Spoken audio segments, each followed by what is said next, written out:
Next up, we have Devin Lloyd, the linebacker out of Utah, who was a fascinating player to scout, to say the least. So, just for reference, I've went back and forth on this grade a ton, more than I'm proud of, and I'm not really somebody that tinkers with their grades after they're done. Generally, for me, it's you sit down, you devote 100% of your energy into evaluating this particular player, their abilities, and learning about their backstory, etc., etc. And then you set it, and I don't want to say you forget it, but like that is that's the number one time that you'll be diving and into that guy's particular film, right? After that, you're just gonna maybe forget about some stuff, and to me at least, on film, the devil's in the details. So the further detached you are from those details, then why would I want to make an evaluation 5 weeks after the fact, right? So in that regard, when I first did Lloyd, everything was positive, and I actually had a higher grade on him than I do now. The only thing that I couldn't find for some reason was his age, and it was very strange because I watched 15 linebackers and I could get an age on everybody except him until like the 9th page of Google results, where I saw some wacko website saying he was born in the year 2000. So okay, 2000, he's 22 years old, that's no big deal. And for me, age is a big deal.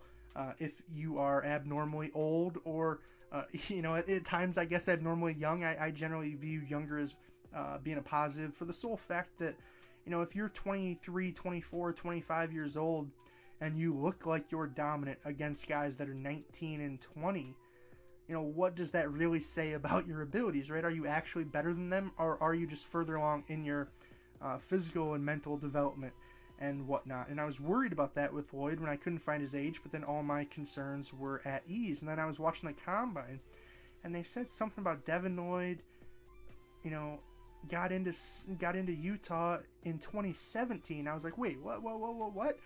So I looked into it, and he was at Utah for 5 years. Then I realized, like, oh, okay, he's got to be like 23, 24, perhaps 25 now. And finally, all of a sudden, in these last few weeks, we finally got an age figure. So he was born in 1998. He'll be 24 by the time this rookie campaign begins, which for me does change a little bit of the context by which I'm looking at Devin Lloyd's film. So some of this in terms of the athleticism, while it is true that this is his athleticism, is it just because he's had an extra 3 years in the weight room compared to other guys at his position?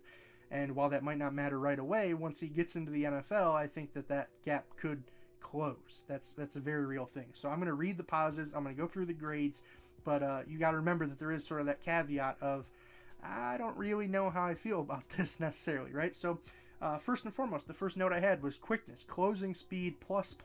I thought he was very explosive, had like a second gear that he would go into when he was close to making a play, and was very solid in that regard. I gave him an 8.75 out of 10 on finishing and tackling, which was actually the highest grade I gave any linebacker of the 15 that I did watch this year. I thought that he had pretty active hands. In terms of shedding blocks, I gave him a rather good grade there, 12.5 out of 15.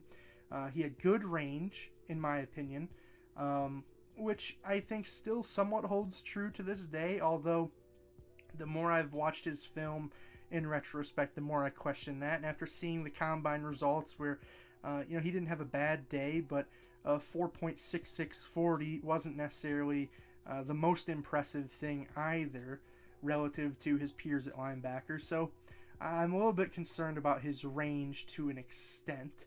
One other thing that I noted just here was he had really long arms, which was interesting for a linebacker, to the point that actually Utah started playing him as an edge rusher at points. There were times in the USC game, for instance, where he had his hand in the dirt and he was flying off the edge, and I actually thought he did a decent job there. One of the things I noted was get off at edge was very impressive, and an ability from there to convert speed to power with those long arms.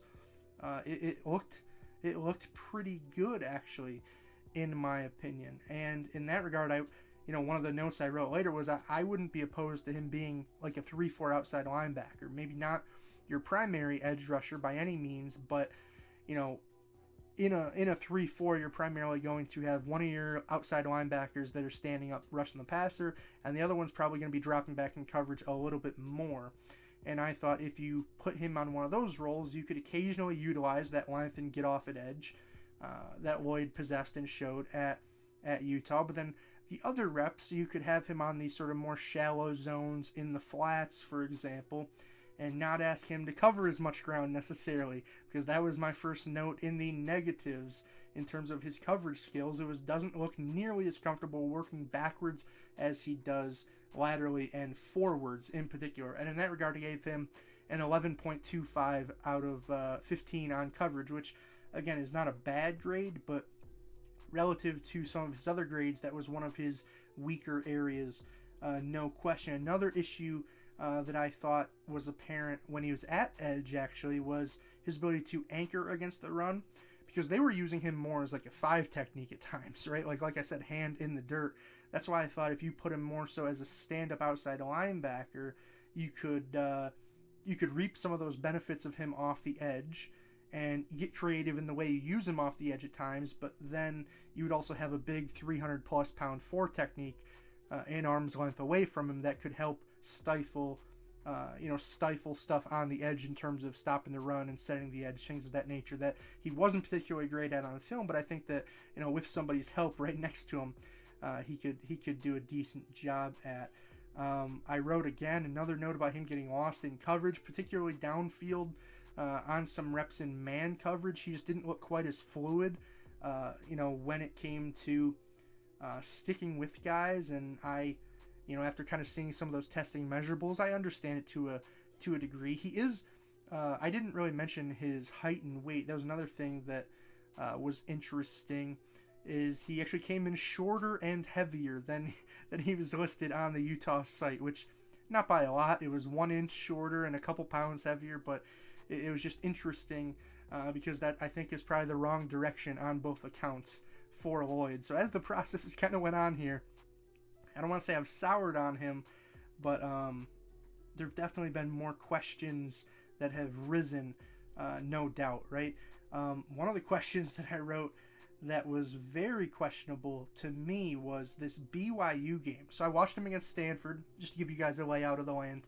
I watched him against Stanford, then I put on the USC film where he had his hand in the dirt a lot of snaps, and then I put him on against BYU, and he looked like a completely different player from one game to the next. I don't know what was happening. I wrote injured ? It was only week 2, so I didn't think that he was, but that was something that was interesting as well. Just the week-to-week consistency of like what Devin Lloyd were you getting, because I would say for the most part he was decently consistent, but that game was just fascinating. He looked like a 4.8 guy to me, and he looked like he was running around with a pulled hamstring at times. I just didn't quite know what was going on there. And maybe it was just going back to linebackers, some discomfort in that regard, or maybe it was some of the mental processing that was slowing him down. I know that was another note that I wrote.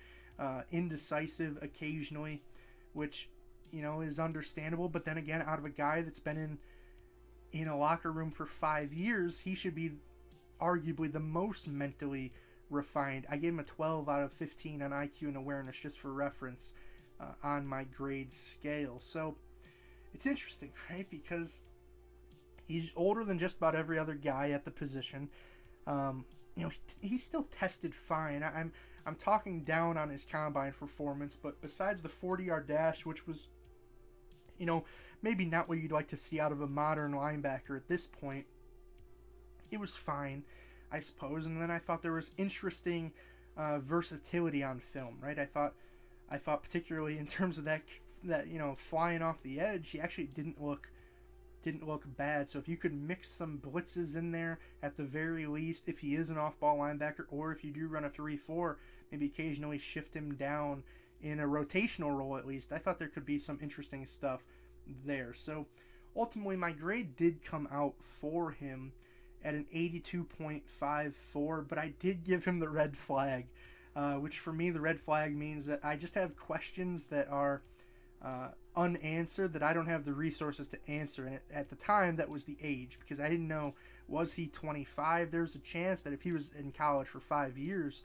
that he would be older than me. For example, I was in college for 4.5, and I just turned 24 recently, right? So there was a chance that he was a whole year on me.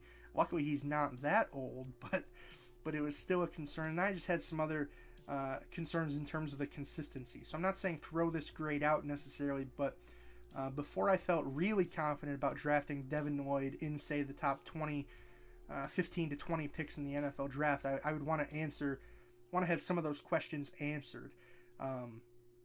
I would want to know some different things from the coaching staff in terms of, why were they moving him around? Was it because they thought that he was actually, his talents were actually best suited in those various areas, or was it because they thought they had better linebackers, right? And I wasn't scouting the other linebackers on the team, so I don't know if that's a real thing. That's just a question I would want to ask. I would want to ask, not about why he's been there 5 years, but why did he really just kind of pop as of now? He, at least from what I've seen, he had decent numbers, but all of a sudden, Devin Lloyd's a first-round draft pick when he's 23, 24 years old, and I just want to know why, right? I just kind of want to know why.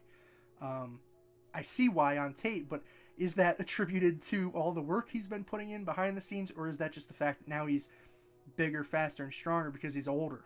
I don't know. That's a question that's tough for me to answer from the outside looking in, but hopefully some NFL team has the answer before they go over-investing or let him fall, right? I mean, technically, if he's sliding down in the draft for some of those various concerns and reasons, then maybe there's a team who has the answer that scoops him up and gets a great value out of him, right? Because that's a possibility too.